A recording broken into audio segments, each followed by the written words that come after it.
What is up, friends? Welcome back to the Commander Brew Crew podcast. Today, with me, as always, is the man, the myth, the Lord of the Rings guru, Andrew. The Lord of the Rings legendary? Sure. Guru, savant. I feel like there are going to be a lot of both positive and negative words we could use. Yeah, I've heard lots of positive and negative words in association with my adoration for all things Tolkien. Well, Andrew, as Magic fans and as a podcast, we've only been going for a little bit, but I think we could arguably say that the thing, as far as Magic Gathering content-wise goes, that you were the most excited for this year is about to drop. In fact, the episode of this podcast comes out will be the first week that we are covering it on our channel, and that is Tales from Middle-earth, the Lord of the Rings Magic Gathering set. Andrew, without going into a 4-hour dissertation, how are you feeling now that we've seen the set, now that we've gotten to see some of the cards, more of the cards at least? Well, if I can't give my dissertation, then I guess, hold on, let me put it away real quick. let me close this webpage. Oh gosh. Let the record show that this man wrote a 90-page dissertation. Man, my goodness. I think they've just gotten so much right. There are of course some things that I think could be better. Some things that that leave me scratching my head a little bit, but it's a drop in a big bucket of things that I think they've gotten right. I got into a conversation with somebody on Reddit where there was some things, small things like this guy was saying, the Nazgul and the Ringwraiths should have fear. And I'm like, you know what? That makes perfect sense. I think I know why Wizards didn't do it that way, given the abilities that are on the cards. But, having that keyword of fear would be just so good. But there's so many other, just great things. When you read the effect, I, immediately know what they're referencing. I immediately know what's going on. I know what facet of that person or what type of event that they're trying to put into cardboard form, and it makes me so happy.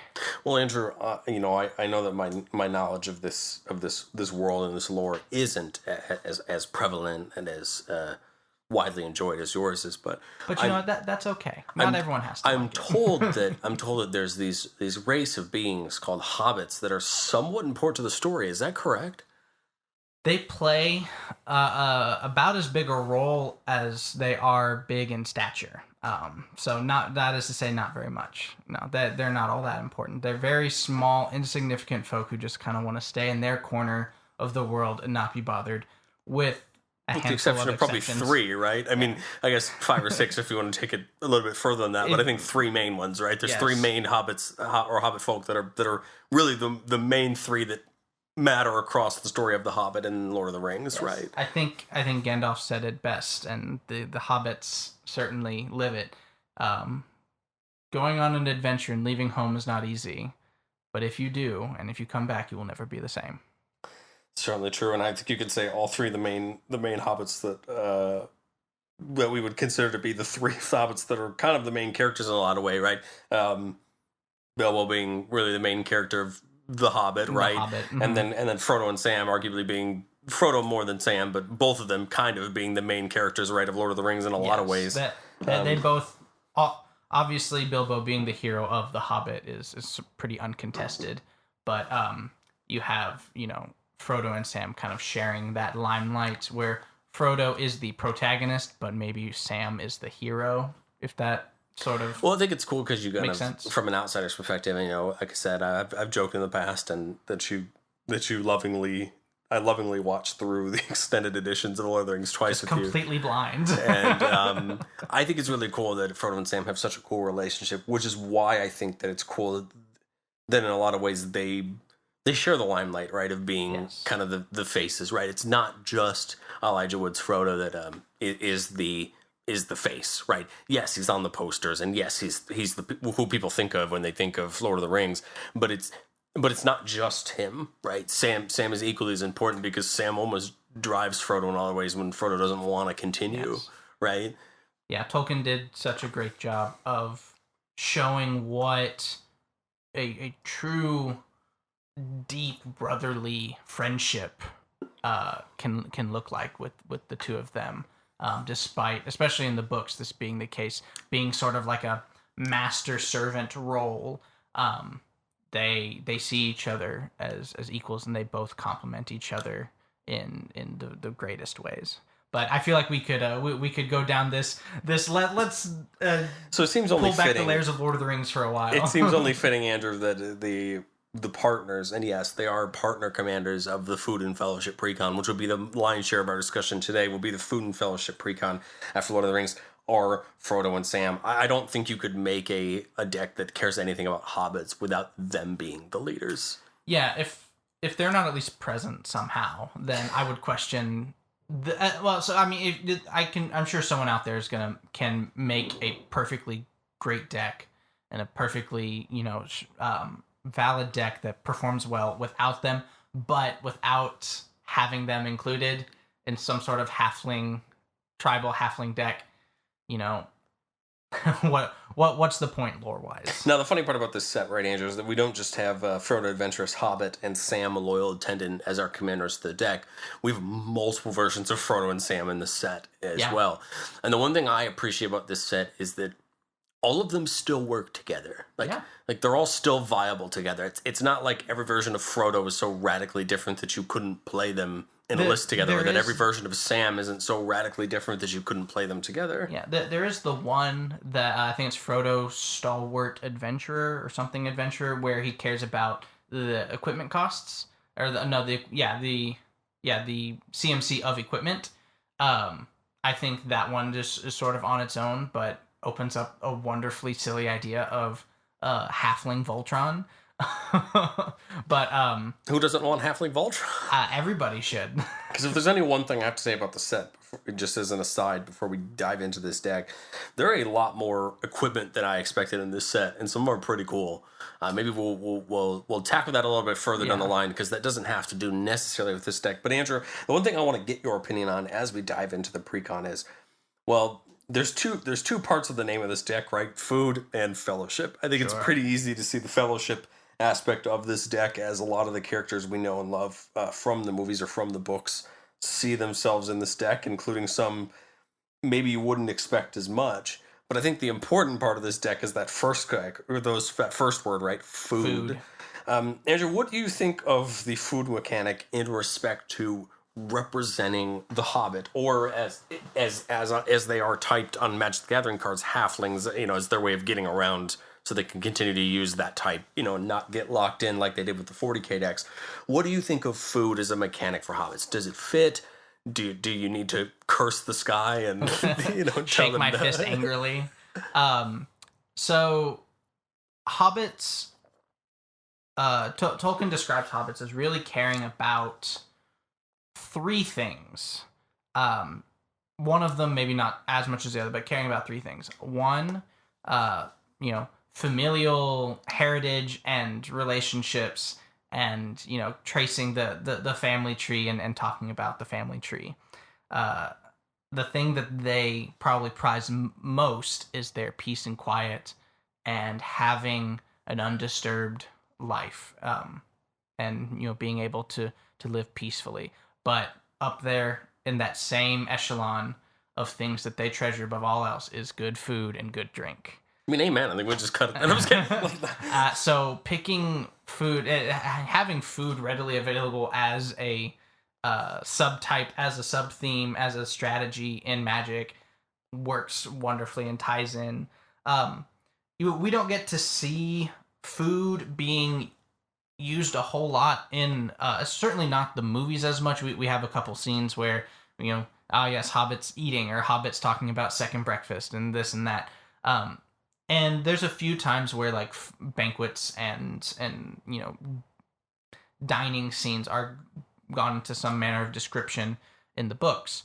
But we don't really. It takes a back seat to the narrative as a whole for probably obvious reasons. It would get kind of bogged down otherwise. But yes, food is a central aspect to Hobbit life. Food is good food, good drink, good pipe weed. Is essential Only the good to every adult Hobbit's life. I think the really interesting thing about this, right, is we're taking a mechanic that we've seen a couple times in the game, right? And it hasn't really ever been, I think, completely fleshed out. Eldraine flirted with it a little bit, Yeah. right? The Strixhaven the Witherbloom touched it a little precon brought bit. us one of your favorite commanders the last few years and flirted with food and life gain. Gordon Ramsay incarnate. The one thing I'm happy from a Magic perspective, so as for someone who's looking at this from this the sweaty tryhard, look at the cards side of it. I like food as a mechanic because it does one thing that can be very powerful in a deck: gaining life. Yeah.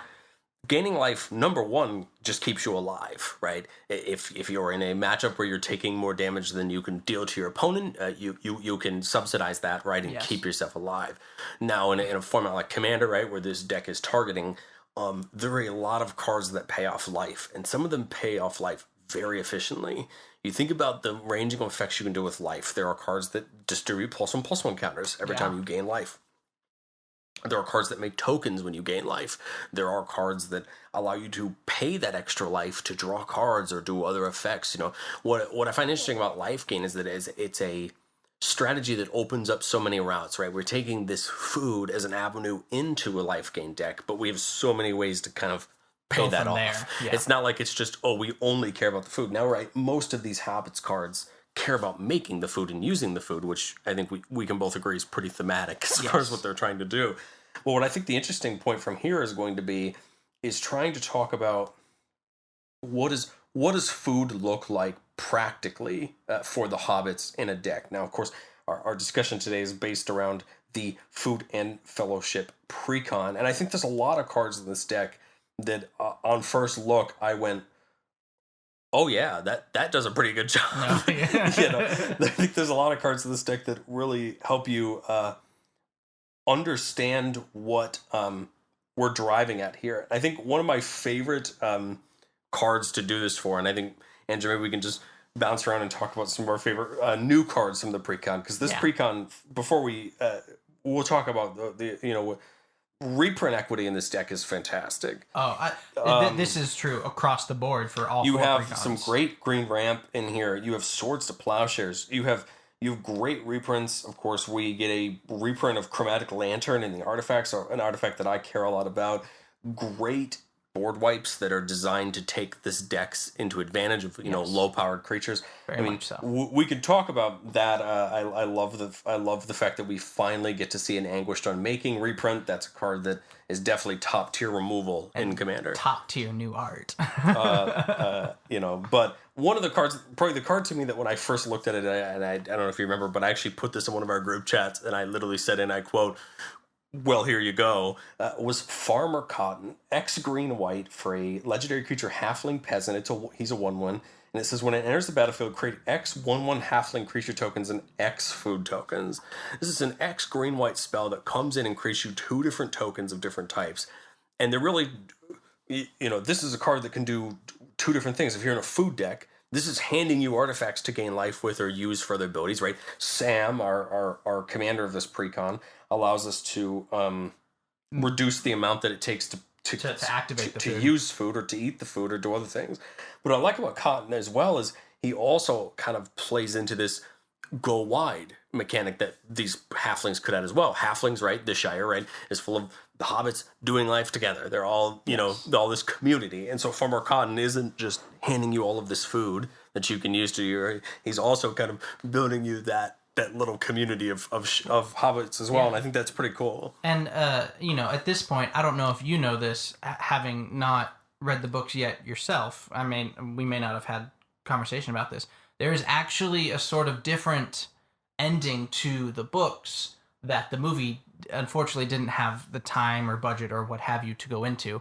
There's a whole chapter called The Scouring of the Shire, where we find our 4 Hobbit heroes having arrived back in the Shire, but things are bad. I believe there's a Saruman card in this set that mentions that scene. Correct? In the base set, there's a card that talks about Saruman having basically taken over the Shire and is manipulating the workforce. So this card with Farmer Cotton, he's one of the people who helps Frodo, Sam, Merry, and Pippin rally the hobbits together to retake back the Shire. So this plays into that marvelously.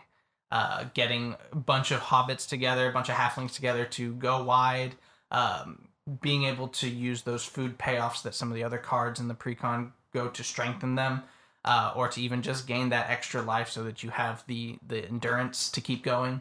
Yeah, it's a wonderful card. Wonderful, wonderful. One of my other favorite new cards that I think just kind of, to me, it fits what I expect from the Hobbits. And then, like I told you, I think it's such a great payoff for the deck, as well as is field tested frying pan, 2 and a white for an equipment. So when it enters the battlefield, you make a food, and then you create a 1/1 white halfling creature token and attach the frying pan to it. And it says equipped creature has, whenever you gain life, this creature gets +X till end of turn, where X is the amount of life you've gained this turn. Yeah. This is a card that I think it people's disparaging towards life gain decks is always the same thing, which is you're just gaining life, you're not doing anything with it. It's very easy in a life gain deck to just lol, I gained infinite life, or just pillow fort yourself to have all of this life, and then not have anywhere to go from there. What I like about a card like this and another card, which I'll talk about in a second, is that we're taking the life gain or the things that we have and using them to do the one thing that you need to do in Commander to win the game, which is knock your opponents out. It's not just about building your board. It's not just about playing your fancy enchantments or your fancy artifacts, your fancy creatures, and having value. At the end of the day, we have to end the game. And one of the creatures that I think they introduced in this deck that I think does really well at this, and it's a card that every time I read it, it scares me, because later in the game you see this creature, the worst it's going to get, and that's Banquet Guest. This is an X green-white creature, a 0/0. One of mine that I talk about. Halfling citizen, has affinity for food, so it costs 1 less for each food that you control, which is not going to be very hard in this deck. Nope. Once you get a few turns in, it has trample, so it's gonna hit hard. Yes. And then it enters the battlefield with twice X +1/+1 counters on it, and you can pay 2 and sacrifice food to give an indestructible. This seems like one of those creatures that if you don't want to go wide and you don't want to play the the white enchantments to buff all your little halfling creature tokens up, if you don't want to play the the vigilance givers and things like that you could do if you want to go wide, this seems like the great choice for a creature to just make this thing tall and go, here, you get to deal with this now. You get to deal with this, on top of the mana that you can put into it and the free mana from having food. Yeah, I mean, I can see this thing easily being a 10/10 with trample. And I love the fact that it has trample. It's insinuating that these guests are so rowdy and so into partying that they just trample through everything, and they don't care. They're just here having the grand old time. I think it's easy to, I want to mention one reprint that I'm really excited saw a portion as far as the creature base goes in this deck, and that's Prosperous Innkeeper, because I think this is a card that makes so much sense in what we're trying to do. It's a halfling, so it makes a lot of sense to get a printing in the deck, right? Hobbits, like we mentioned before, all represented as halflings in the game, so that we can continue to, build that synergy. When it comes in, you get a treasure, right? And then whenever another creature enters the battlefield under control, you gain a life. And so what I like about cards like Prosperous Innkeeper, and there's other cards that do this, right? We talk about the Soul Sisters of Magic that gain you life when creatures come in or when creatures die. I like this effect in here because, again, like we talked about already, you can go the food route or you can go the halfling token route if you want to. And I think this still kind of gets you value whichever way you go, whether you choose to go the tokens route with the food or you choose to make the halflings or go wide with your halflings. I think this card still factors both in, and if not anything else, it's a 2-mana creature that comes down and pays you a mana back and a treasure token. Yeah. So there's kind of really no downside to playing it because you're just going to get half of that mana back. Sure, yeah, and I can see that. Anytime I see some sort of mana quote unquote refund on a card, like what is, I think Frantic Search is one that comes to mind, where it's just like, hey, this costs 2 and a blue, something like Scry X amount of cards or whatever, and then untap 3 lands, and I'm like, oh, okay, well, I just got to play that spell for free. So any sort of thing that refunds mana in sort of that way is something I can usually get on board with. Well, Andrew, what are some of the cards in the precon that you either feature really heavily in your list, which we'll talk about in just a second? We'll mention a few more cards, then we'll go into kind of where we would take a kind of deck like this once we maybe strip away some of the cards and add in some extra cards to kind of bolster it up. What are some other cards from the deck that really caught your attention? So one creature that I saw at first, and sort of dismisses like, okay, I get it. That's interesting, I guess. And I didn't actually comprehend what I read. The effect on this creature is way more drastic than I read on this first time, and that is Golem Obsessed Stalker. This is the one that says it has Skulk. Um, at the beginning of your end step, each opponent dealt combat damage this game by a creature named Golem Obsessed Stalker loses life equal to the amount of life you gained this turn. So all you really have to do is hit each of your opponents once. One time. With this Golem. And every time you gain life, while Golem is out on the field, obviously it's not a permanent effect if he goes away, but while Golem is out on the field, at the end step, every time, for all the life you've gained, you hit every single person you've hit. And remember that if Golem dies and comes back, it still counts. Yeah. Because it doesn't say you don't this have to hit creature. him again. It says a creature named Golem. No matter how many of them you have, this card is dangerous. It's incredibly dangerous. I did not comprehend what I was reading. When I first read it, I was like, okay, so like if I hit somebody, then that turn they lose life based on how much life I gained. And this goes into again what we were talking about just a minute ago of having something to do with that life that you're gaining and turning it into not just an advantage for yourself to where you can outlast, but also like bringing an end to the game and bringing you closer to victory. Not just being like, all right, I'm here and I've got 5,000 life. What are you gonna do?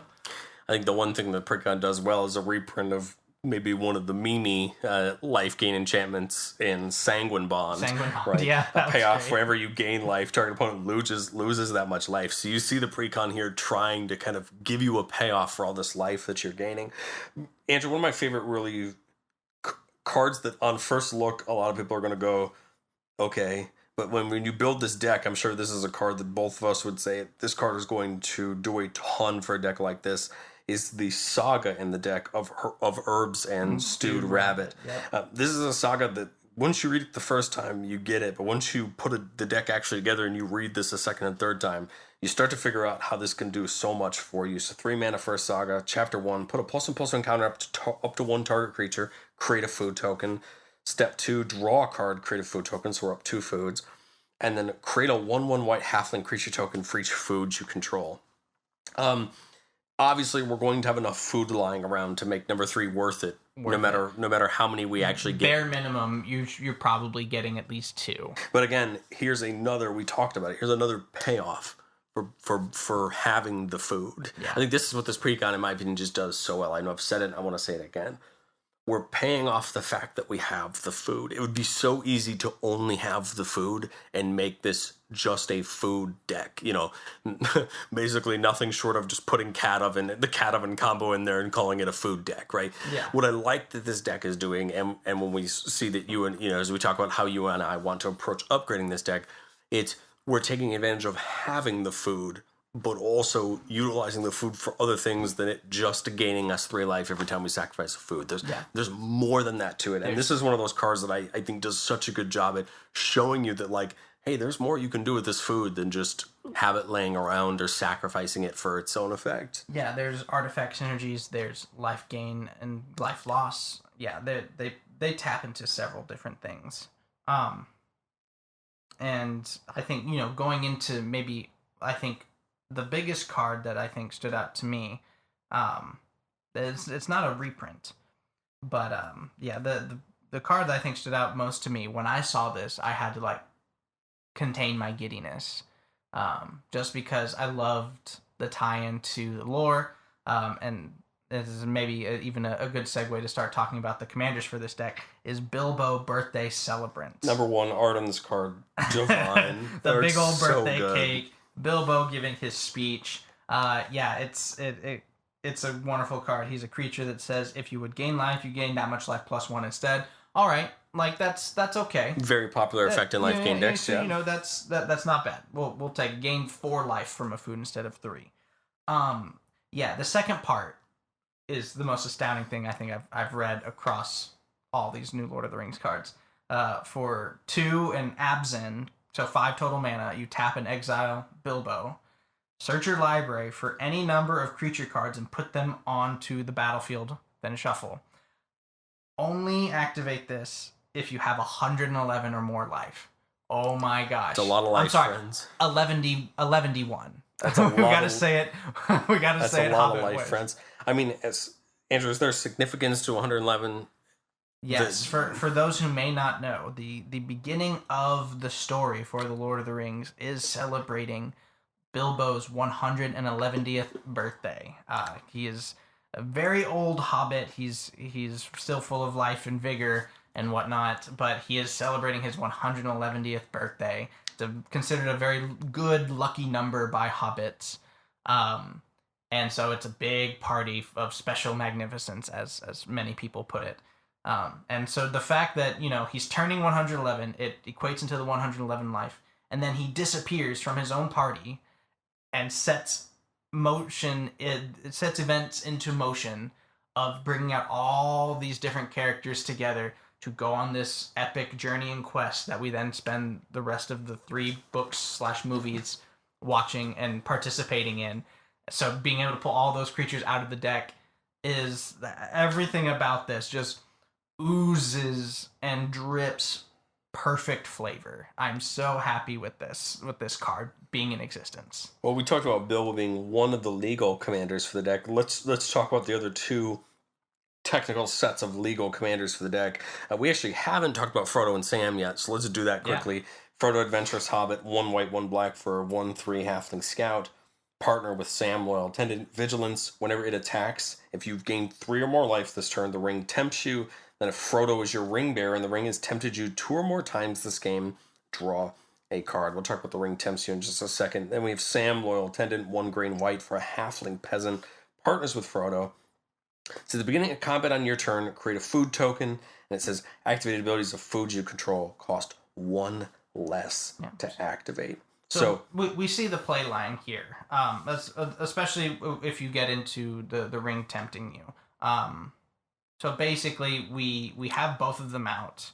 We see that Sam will always, at the beginning of combat, create a food token.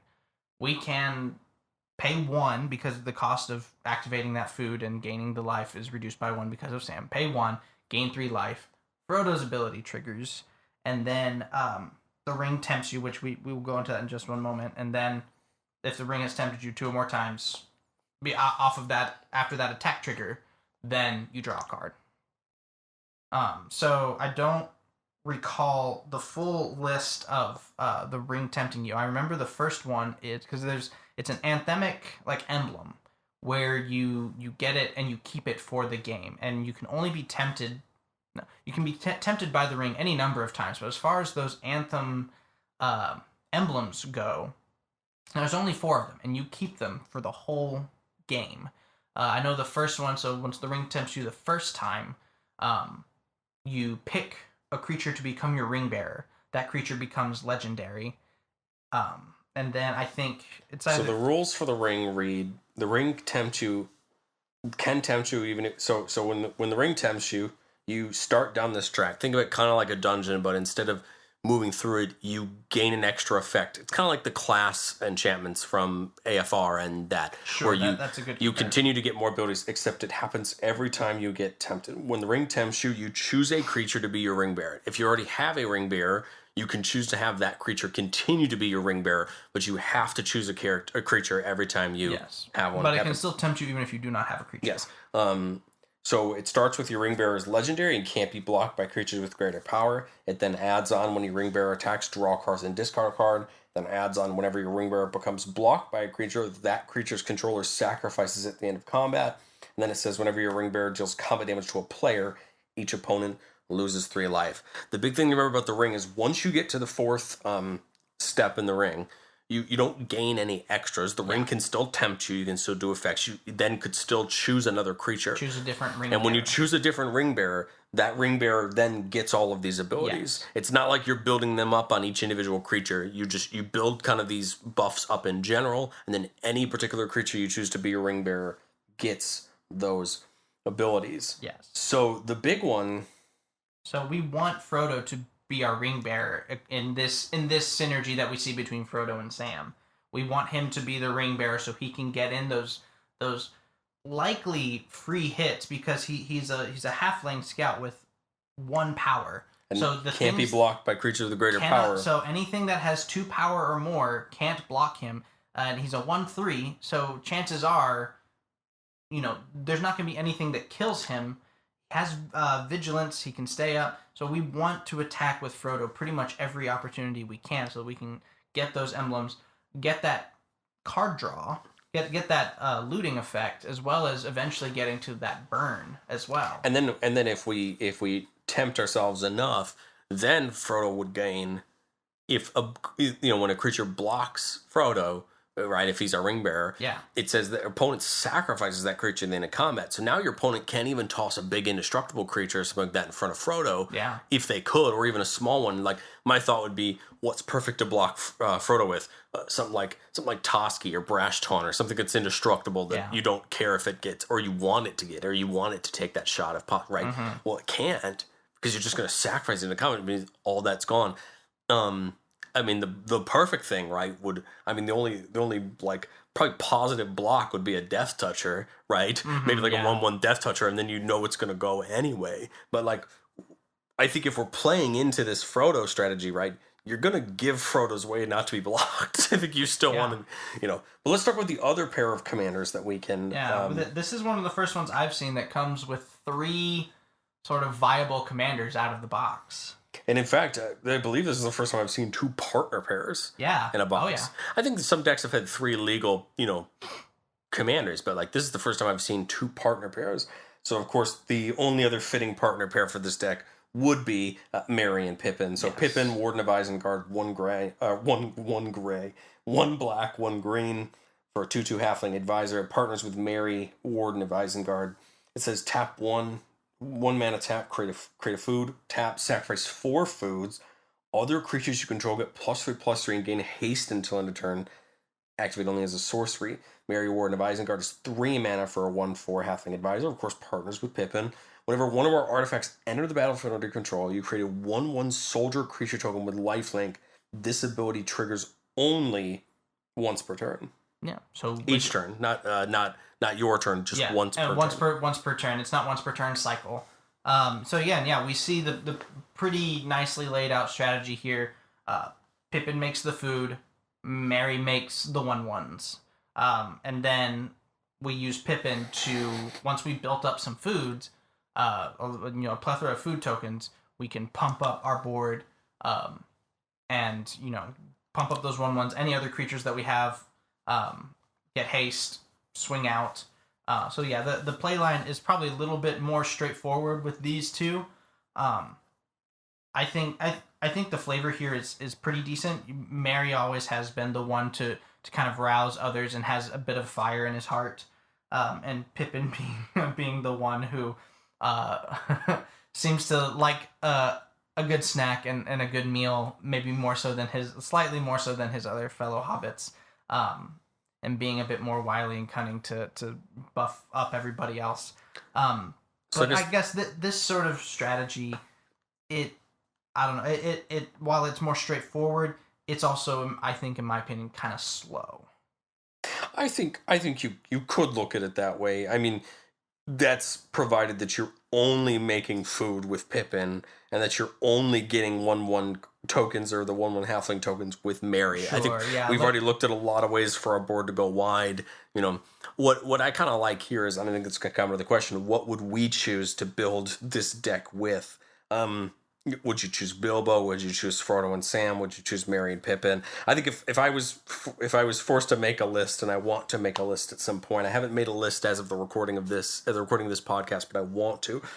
Obviously, the joke in our play group is there's one type of deck that I seem to always make, and that's a good token deck. Good go wide token. And I think Merry and Pippin would be my choice because there's so many ways to pay off getting more tokens. Sure. Remember that Pippin doesn't say halflings you control get +3/+3 in haste. Creatures. Pippin says other creatures you control get +3/+3 in haste, which means that there are a lot of great ways to make tokens. Of course, we've already looked at so many cards that can make halfling tokens, but right, we're in the colors to make tokens in white. You can make tokens in black.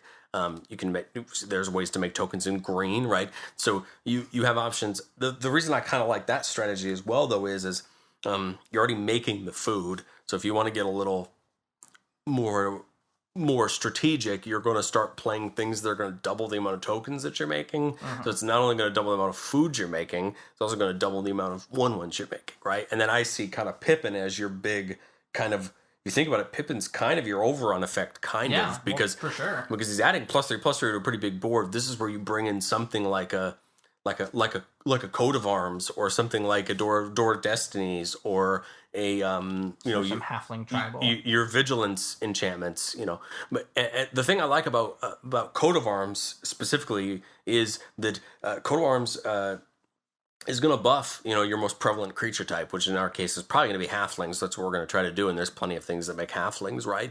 And so that would make our big, and then we staple a couple trample enablers on top of it. What I like about this is we don't have to play the sweaty Triumph of the Hordes to potentially win a game. We have Pippin, we have Overrun, we have Overwhelming Stampede. We have so many cards that are probably just going to do it for us without needing to play the big sweaty cards that some people don't particularly like as much. They're damp from the sweat. We don't want that. I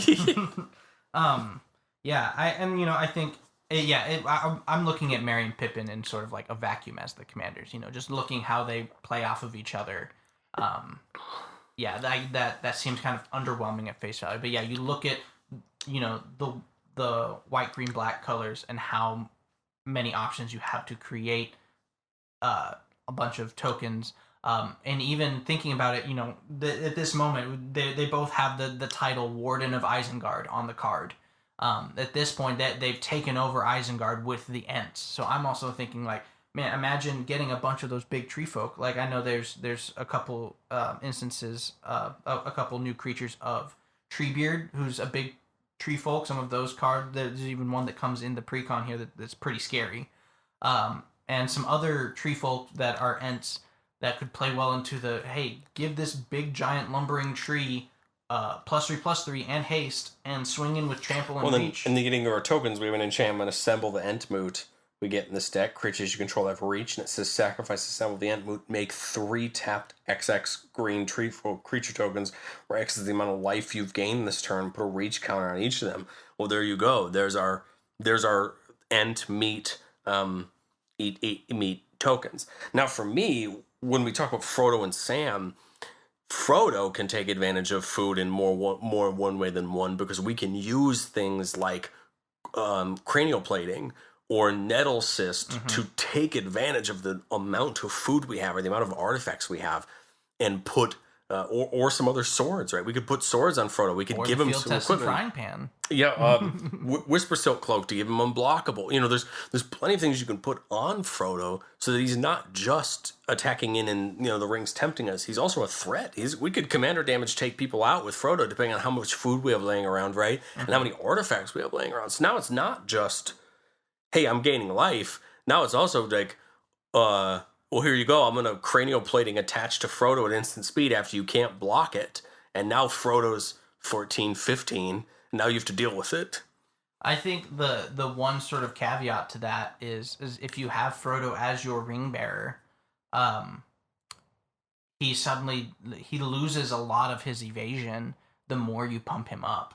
And now you've got, if you attach field tested frying pan to him and you've gained that minimum of 3 life, well, now you're looking at a 4/6, and now your opponents probably have a lot more answers to block Frodo if you're only still on that first 1 or 2 parts, and they're not afraid to, if they're afraid to sacrifice something, if you're still on just the first couple parts of that, the ring tempts you. That's my only thought with pumping Frodo up and giving him a quote-unquote Voltron-ish style, more effective damage dealer. I think I like the idea of him being small and sneaky like a hobbit is, and being able to get in there. You'll get the damage in from the burn once the ring tempts you 4 times. That might take a while, but if you're attacking every turn with Frodo as your ring bearer, you're theoretically being tempted once each turn, potentially even more with some of the other cards that say the ring tempts you. and you're getting to that decently fast. And so every time you attack with Frodo, that's burning for 3 across the board to each opponent. So. And you can use, right, things like Double Strike, even on his 1/3 body, Yeah. right, to hit for 6 life instead of 3. Yeah. Right. You're right. I think the interesting part there is that, right, even looking down the route of Frodo being your main attacker, now we've determined 2 paths from there, right? Yeah. You have the sneaky, get in for the damage, use maybe some equipment or abilities that give you on hit effects when he hits a player, or you could even, go tall with him, right? Give him some of the great swords we got in the set, or some of the best equipment of Magic's past that's going to allow him to not be blocked, or protection from creatures, or a lot of things that other equipment can give him. And now you could potentially just Voltron someone out if you wanted to. So what I like here is that we have kind of different paths that are opening up. It's not just, I have to give him I have to give him Whisper Silk Cloak and get in every time for a little bit of chip damage. We have these avenues opening up for. Well, and I like even so one of the sort of box topper cards that you can get from this set is a reprint of Trailblazer's Boots, titled Lorien Brooch. With that being, and when the Fellowship goes to visit Lothlorien, they're given these cloaks that help them be seen, help keep them from being seen by unfriendly eyes, as it's told to them by Lord Celeborn and Lady Galadriel. And so, they even there's even some things within this set that are either a rebranding or brand new cards all on their own that help bring that strategy forward. I think at the end of the day, when I'm looking at the precon itself, what comes inside, and then also looking outside of that, because I'm going to want to build thematically and lore accurate some of the other cards that come in the set but not in the precon. I'm still looking at Frodo and Sam as being my commanders. I like that synergy. It seems a little wonky. It seems like it may not have a definitive end goal in mind, or maybe it's just a little slower.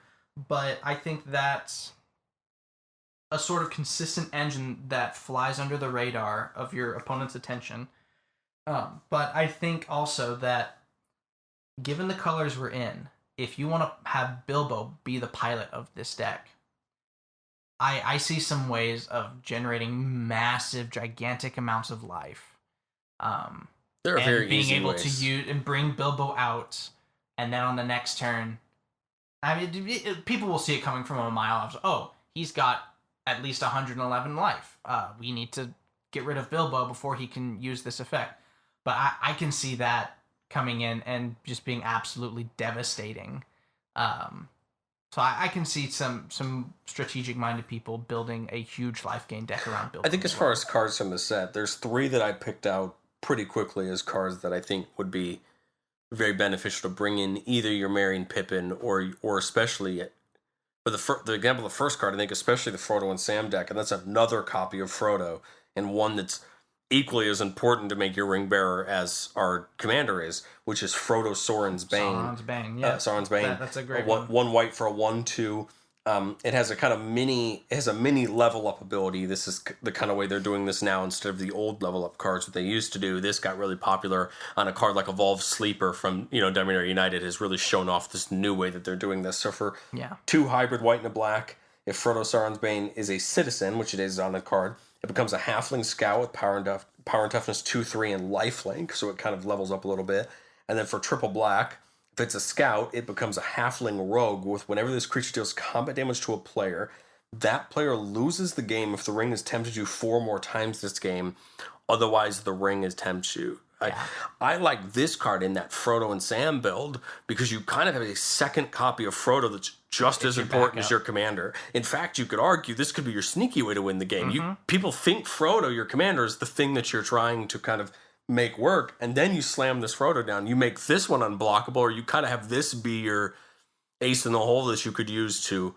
And we're in the colors to find this if we wanted to. There are the expensive creature tutors. There's the Eladamri's Call of the world that are very cheap and allow you to get it into your hand, right? We're in black if you want to play the the big sweaty tutors and things like that.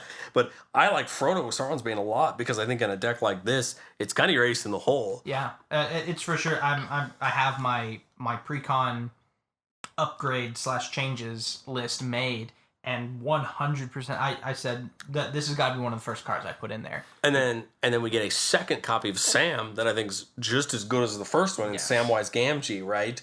This is one green and one white for a 2/2 halfling peasant. This is whenever another non-token creature enters the battlefield under your control, you make a food. Well, this is great because we're going to be playing a lot of these halfling creature cards, so we get some incremental food.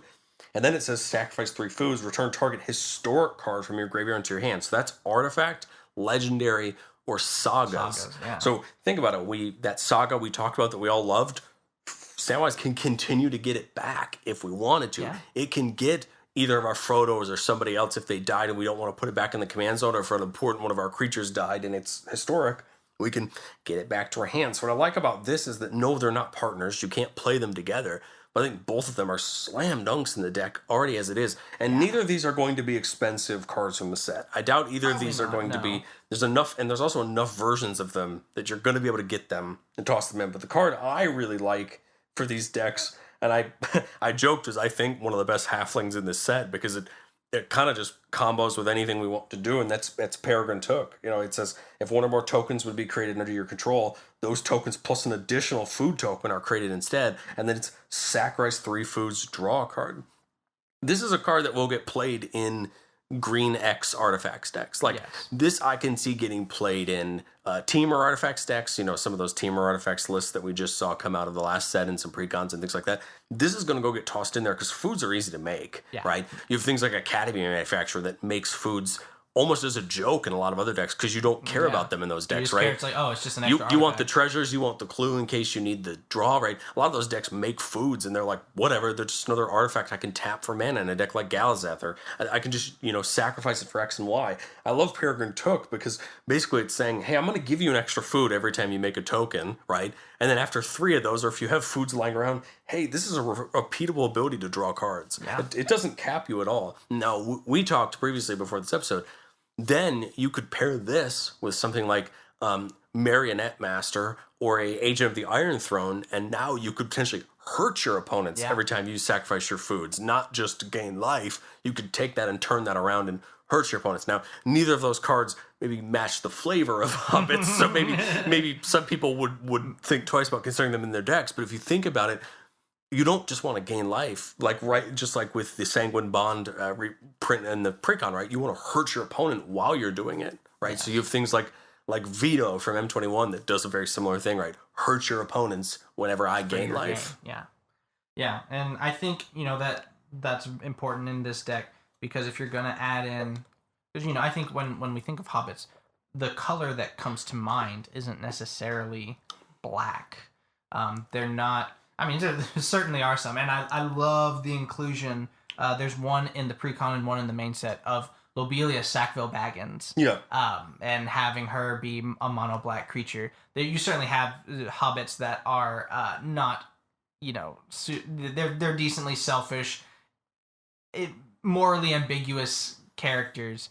But I think having black enter the color scheme here that we have indicates the power of corruption of the ring and the forces of evil that threaten, the more idyllic pasture white and green that we would probably immediately, associate with the Shire, with hobbits, with that part of Middle-earth.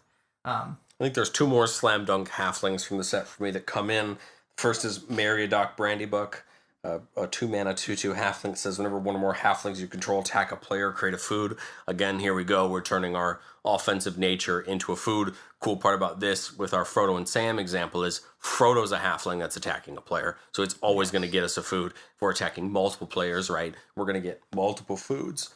And then a card that I expect is going to get decently expensive. So if this is a card that you want and you want one, I suggest you get one sooner rather than later. And that's a Delighted Halfling, a 1-mana 1-drop that taps for a colorless or taps for mana of any color, and you could spend this mana only to cast a legendary spell, and that spell can't be countered. 1-mana 1-drops that tap for mana are a icon in Magic. Yes. There are so many of them that are well known. Llanowar Elves, Elvish Mystic. There's plenty of them that are well known. I like this because one, it's a halfling, so it fits your deck. It fits your tribe if that's what you want to do. Two, it's going to help people not counter your commander, which is not something I expect will happen most of the time.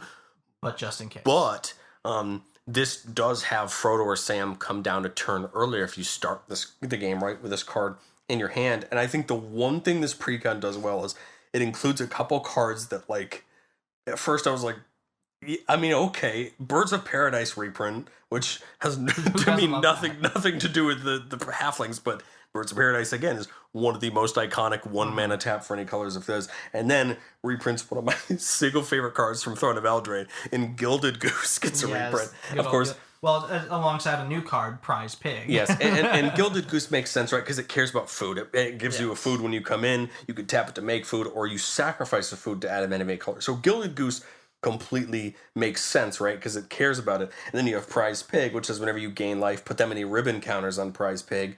Then if there are 3 or more ribbon counters on Prize Pig, remove those counters and untap it, right? So we can untap it basically by sacrificing a food, right? Because three life from a food would make us untap it, and it adds from any color. So I love these thematic mana dorks, right? Mixed with just Birds of Paradise, which, don't get me wrong, Birds of Paradise is not a cheap card. I mean, the MTG Goldfish list that I'm sitting in front of me lists it at $6, which does not surprise me. Birds of Paradise has always been a very expensive card because it's almost the best 1 mana 1-drop that taps for mana, because it taps for mana of any color. But I like this because Frodo's 2, Sam's 3, so either of these cards could potentially bring Frodo or Sam out a turn earlier, and then down the line, think about a card like Prize Pig. If we're gaining enough life, we could get a lot of mana out of Prize Pig by tapping it and untapping it. Now, this deck isn't playing a ton of untapped shenanigans, but that just goes to show you that we can get value out of our mana dorks even later in the game, right? I think most people most time look at their mana dorks and go, oh, well, it gets me a mana, gets my commander down, and then I really don't care about it, right? Most players put it off to the side on their board. They don't really think about it. They just kind of think about it as another land. They don't really think about it as a creature. Yeah. What I like about some of these, the halfling ones, is if you're playing any sort of tribal buffs, if you're playing any sort of that kind of stuff, they count, right? They count as a part of it. Now, Prize Pick, of course, doesn't.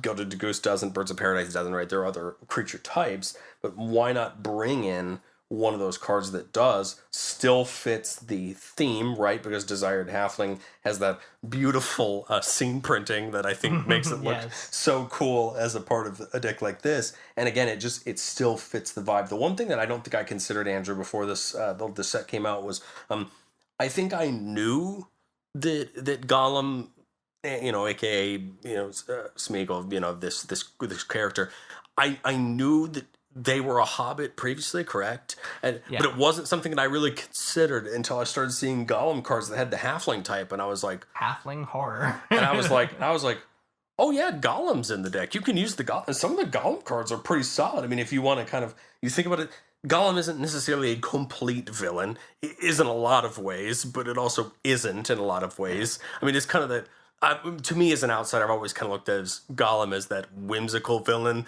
the one that certainly tries to foil Frodo's day, but never quite does it, or never quite, succeeds in the foiling of the plan. Is this our segue into talking about the Lord of the Rings Gollum video game and the travesty that was?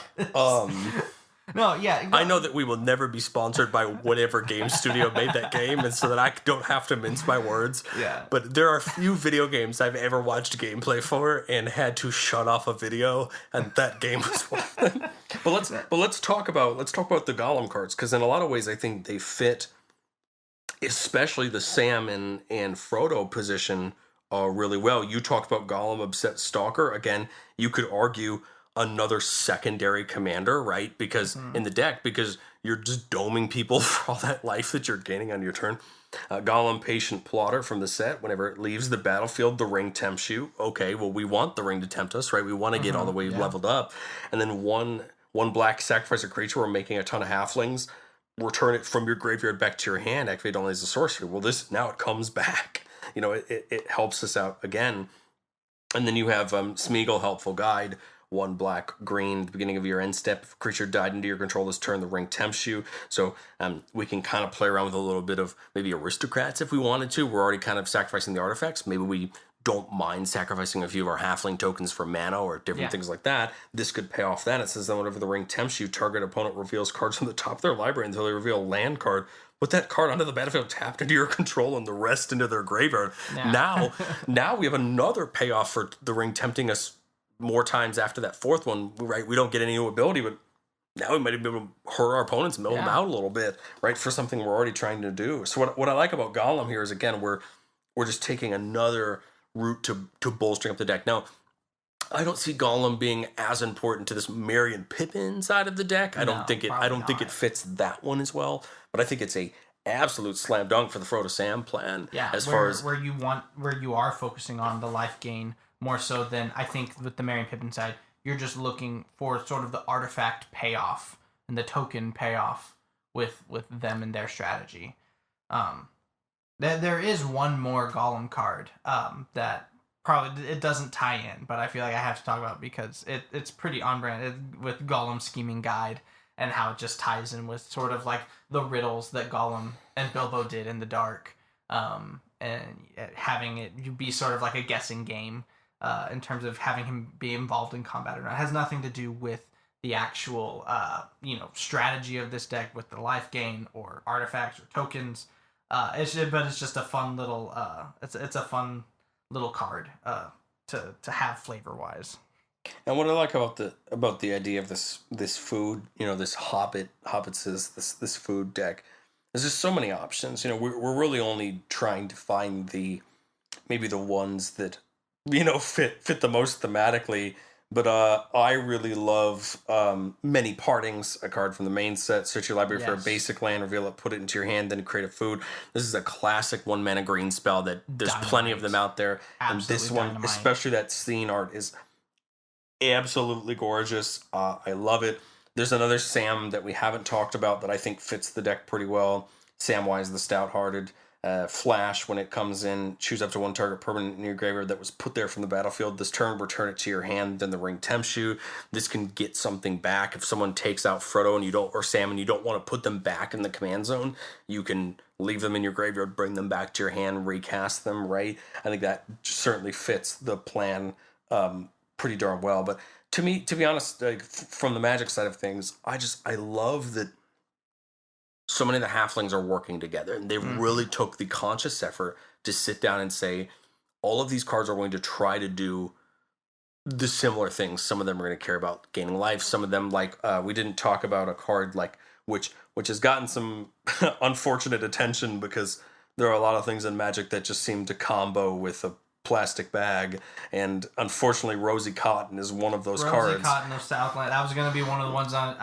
It's sort of like, oh, this is something that because it fits what we're trying to do when we gain life. I apologize. When we create a token, we put a counter on a target that you control other than Rosie, and then when it comes in, we make a food, so she gets at least 1 trigger when she comes in. Yeah. I mean, this is a card that makes sense. It makes the food. Whenever we make a token, whether that's a food token or a halfling token, we put counters. This can go with the Go Tall plan. This can go with a lot of things. Of course, this card's getting a lot of attention right now because it's part of that Scurry Oak combo where you can make lots of tokens. Okay, completely understandable. If you want to add some squirrels to your deck, you could put Scurry Oak in here as well if you want to. But there's an example of another halfling, again, that maybe has some different ambitions as far as what it's trying to do. But again, it could fit into this Frodo and Sam idea. I think it fits in very well, especially from a lore standpoint. For those who may not know, Sam has the crush of all crushes on Miss Rosy Cotton, and so I think the fact that the commander that at least I've chosen, but the Sam loyal attendant, with him always creating a food token at the beginning of combat. Well, if Rosie's out on the battlefield as well, she procs off that. You can put that +1/+1. Probably on somebody else. I don't know why you would put it on Sam, but you can put it on Sam.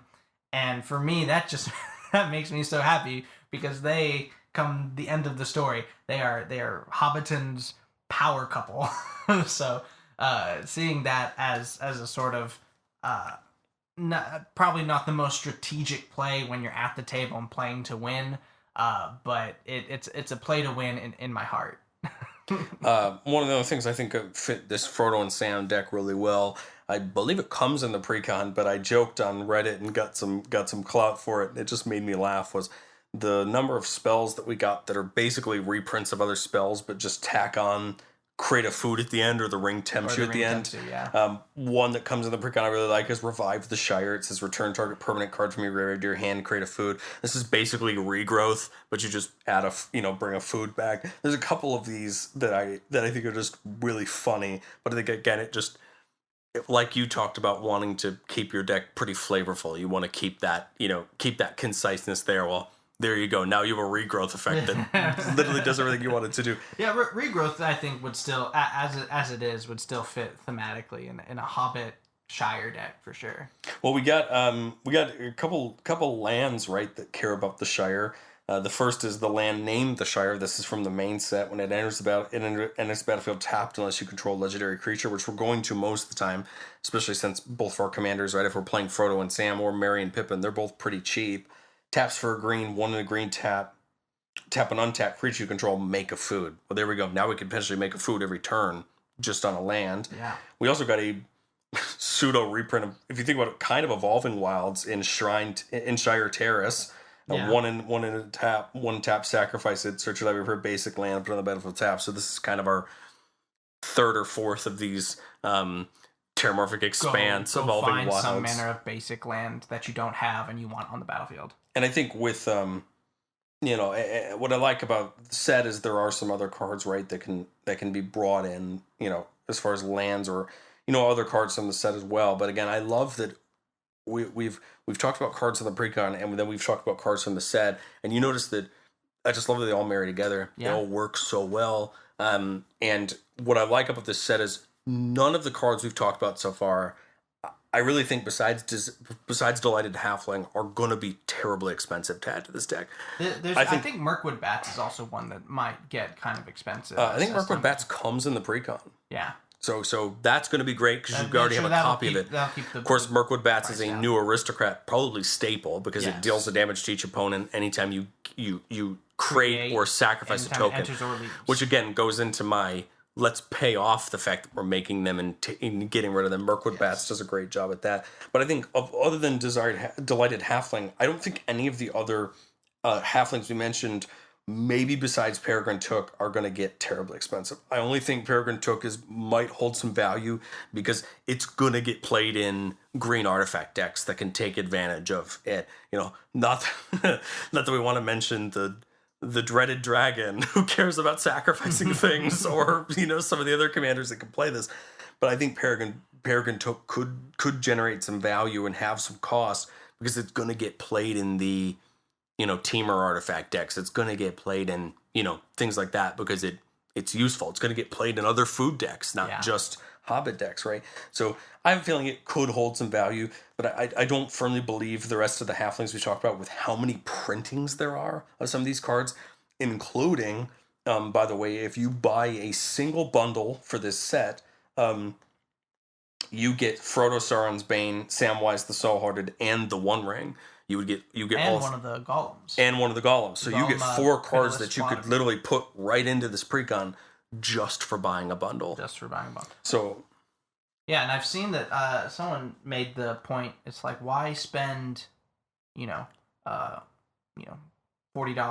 on, or however much. Well, they were pre-ordering. I mean, cards always. Some cards always. But people were saying like, why spend the amount of money on that you could use to buy a bundle to get just the single One Ring card that automatically is included in the bundle. Yeah, I think a lot of the One Ring was that hype for a while, or when it's a strong artifact. It belongs in the deck. It doesn't come in the precon. Obviously, they want you to go get it. And again, it's not a hard card to get as long as you buy a single bundle, which is, in the grand scheme of things, not a very expensive purchase for any set that comes out. I would recommend most players, if you're going to pick up a precon, pick up a bundle because you're going to find something from the set that's going to go into the deck. There's something in there but at minimum, you're going to get the One Ring for buying a bundle. And the One Ring, I mean, let's be honest, the One Ring is a card that's going to become, do I put it in this deck? It's not a card that's is it good enough? The question now becomes, is it good for this deck? Because I think the One Ring is a fantastic draw card.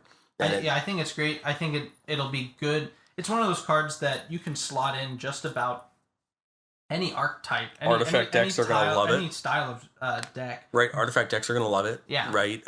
But it's sort of one of those things where it's going to be... it might just be filler. It's one of those cards where you can go to if you just need... Okay, I'm at 95. I can't really think of many other cards to put in there. Let's add in the One Ring. But again, I love it. It fits the flavor, right? Yes. And in a deck where we're gaining life, we don't mind taking maybe 2-3 life a turn to continue to draw more cards. Especially if we're gaining 3 life just from sacrificing 1 food. So, as far as that goes, I think we've done a pretty good job at laying out maybe what we think. I think, Andrew, you've made it demonstrably clear that you value the value of the lore of the deck and trying to 100%. Keep your deck consistent. I would probably build Merry and Pippin to be a little bit more thematic on maybe the aristocrats of sacrificing my food, using the Mirkwood Bats, using the Age and the Iron Throne, maybe using a Marionette Master, trying to pay off the life gain and the aristocrats of it all to kind of... I think that's Abzan is a perfect color combination for aristocrats. You have access to every single good aristocrats effect in the game. So it'd be one of those things where it'd be very easy to do that. And what I like is you could take a deck that maybe people wouldn't expect if you sat down with a Merry and Pippin partner deck.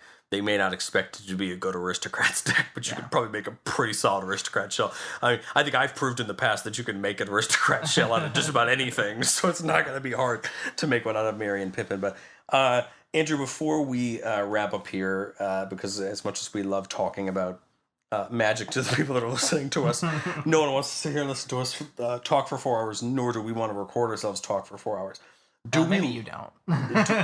Do we like the deck? Is the deck good value out of the box? I mean, let's break this down. Is it worth the money out of the box? I think the astounding answer is yes. Well, what was I've seen the total value for reprints alone, not the new cards, not any of the new Lord of the Rings cards, reprints alone was somewhere over $100. It was like $108 or something, right? I'm going to read you cards that are over $5 just on their own. Birds of Paradise, which is arguably going to keep that value because it's, again, one of the most well-played, cards of its type.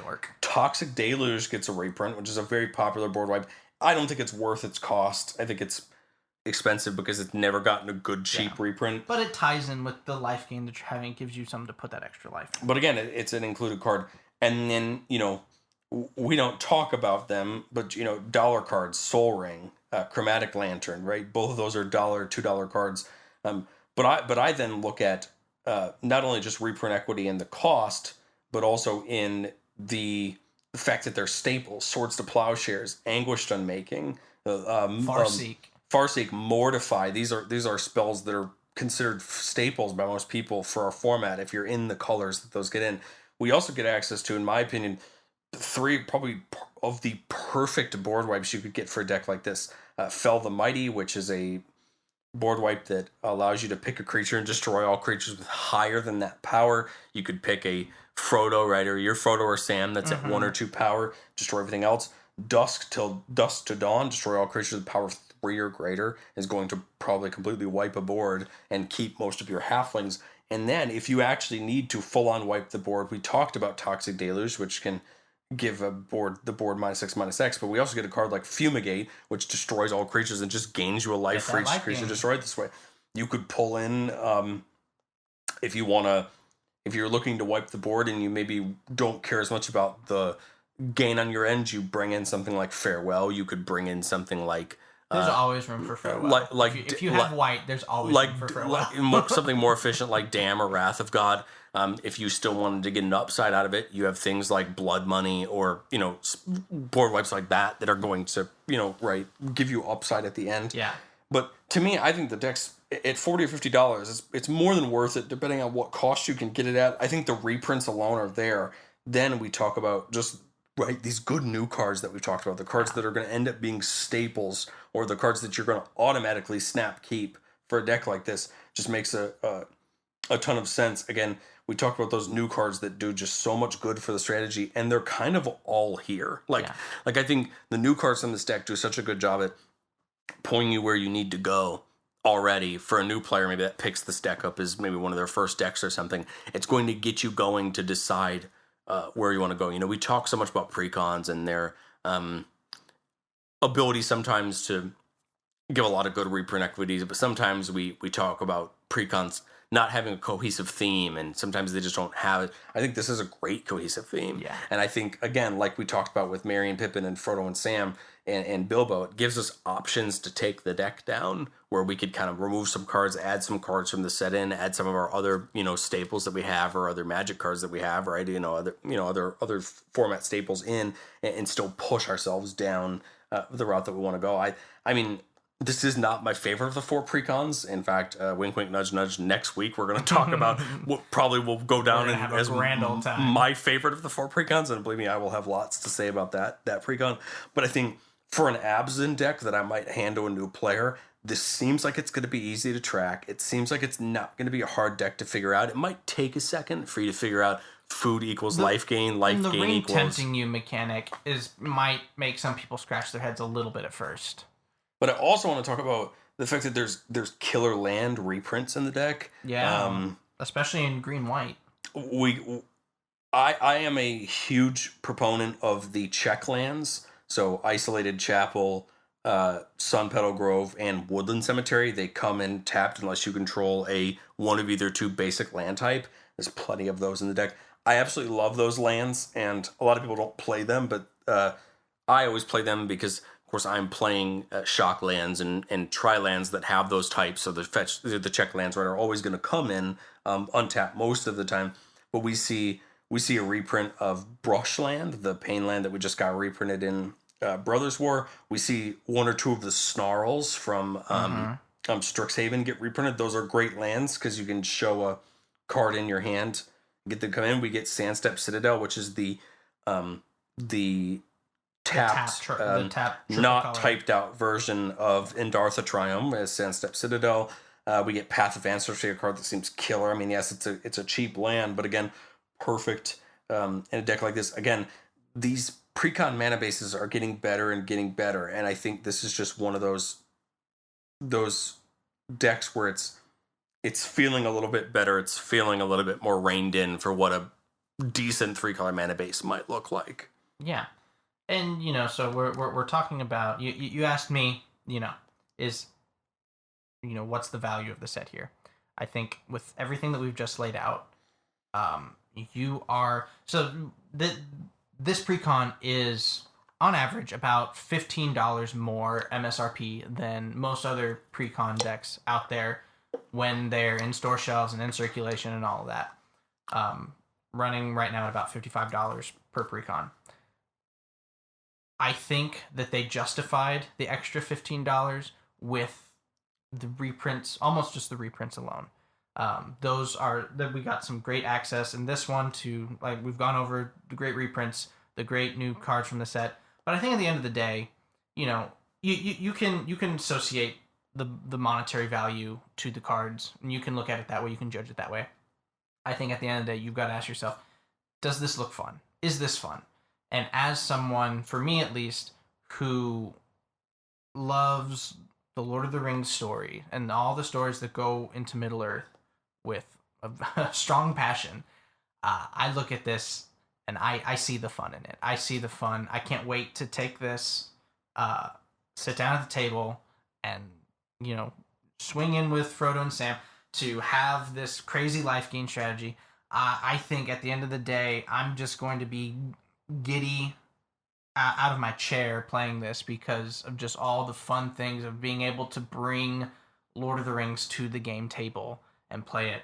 And I think that is worth so much value, more so than any monetary amount. I think the only thing I love about a deck like this is that you get the reprints, but you get them with Lord of the Rings themed art. It's not like you're just getting the original printings of these cards. Good. You know, Swords to Plowshares has 2 hobbits on it, and it fits the theme. Farseek shows our friends walking across the countryside, right? I love that little Knight's Whisper being Frodo caught in the fiery ring. So I like the little bits of lore that are even added on these reprints that most people aren't going to stop and consider. Like we talked about with the lands, they all have beautiful new art, right? That some of them are the some of them are the Shire, some of them are Elsewhere. Like I like that it's not just a bunch of Lord of the Rings cards with a bunch of reprints in it. It's also a bunch of reprints that fit the deck. It fits the theme. If you're looking for a precon from this set and you have any interest in this deck, buy it. I have no qualms recommending this deck. I think for sure, and I think the monetary value is just going to climb for this one. We can give some thoughts on the other ones at a later point, but I think the what you pay for this one, come months down the road, it's only going to go up. And I think when we, again, like I started the episode with, and like we talked about at the beginning, if a year, 2 years, 3 years down the line, you're still playing Commander, you're still playing Magic the Gathering, and you wanted a deck to represent Lord of the Rings in Magic, I still feel like this is the deck. Frodo and Sam will be or Merry and Pippin or the Hobbits will be the deck to represent Lord of the Rings to most people. Yeah, that they're the ones, in Aragorn's own words, who do not bow to anyone. They are the heroes of the tale. Oh, Aragorn. No one can ever know of our secret. Listen, we've all been there. Well, this episode will be coming out at the end of the week. Andrew's brew for this deck is actually going to be up on the channel when this episode comes out. So if you're interested in seeing his actual list, it will be up on the channel, of course. Whether he or I record that, it will be up on the channel. I will probably at some point throw a Merry and Pippin list together, and I will link that down in the comments as well, so you guys can see what I would toss together for a list like this. But next week, we're going to do our first... This week, I think, was us trying to just pick the commanders we thought would be fun, the ones you're kind of the most excited about, or the ones that we thought might grab the most attention. But next week is a week of content we're both super excited about. One, because it might be the week where we actually get to see some product open up on the channel, and hopefully we pull the one ring. Fingers crossed. Two is we're calling Humans Week, a week all about the humans, of course, precon, the Riders of Rohan, correct? The precon, which one of my bones to pick is that should have been called the Men of the West precon, but that's neither here nor there. If you're interested in hearing Andrew's rant about that, you can catch that next week. That'll be a 91-page dissertation. But also that we get so many cool new commanders that are humans, that go in human decks, and of course human being one of the single most popular creature types in Commander. We're going to look at not only humans in this set, but also humans in general. We're both really excited about that precon, and I will probably have a lot more to say about strategy in that deck than I do in this one. There's some more things to talk about. Let us know what you think of Food and Fellowship down in the comments. We'd love to have some discussion with you about it down there, and we will catch you guys next time. Yeah, see you later.